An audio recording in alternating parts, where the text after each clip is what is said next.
Hello, hope in hard times again. I did a lot of reading as a child, and it's a habit that stayed with me all through my life so far, and I hope it never goes away.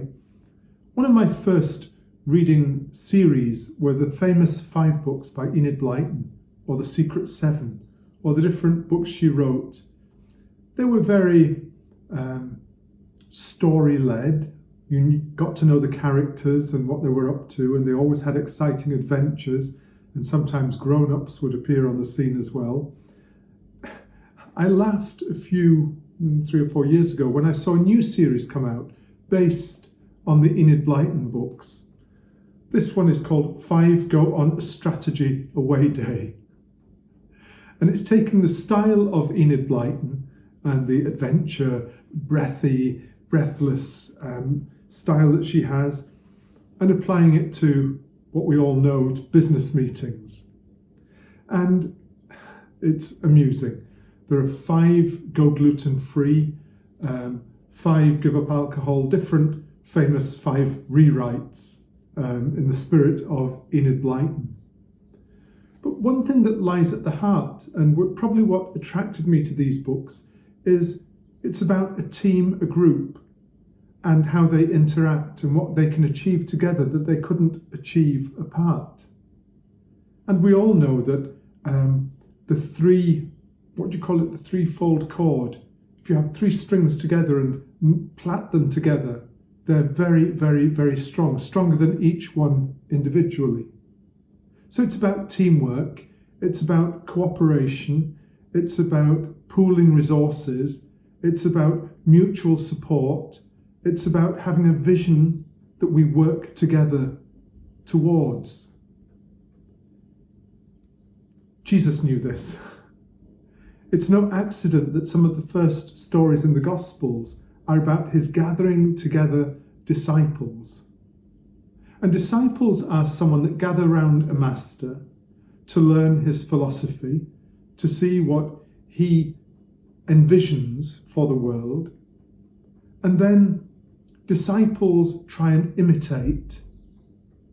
They follow, they try and imitate. But there's a transition in the Gospels where disciples become apostles. They're not just following anymore. They're not just imitating. They're acting in the name and the spirit of the Master. And they go out. And in the case of Jesus, he died, he rose again, he ascended. And it looked like they were on their own. But no, they were still there. They still had each other. They still had this shared vision. They still had his spirit in which to live and work.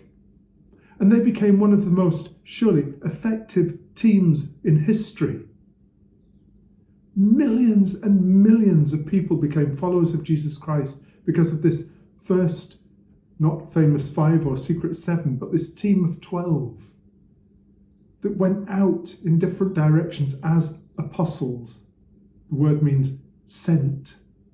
Sent out in his name, in his spirit, in his power, to change people's hearts and minds. And they did that so amazingly.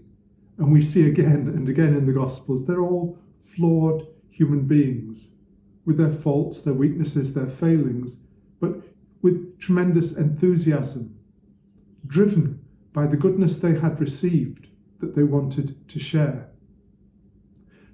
So, it's not just about being a good person. It's about being a good person with other people.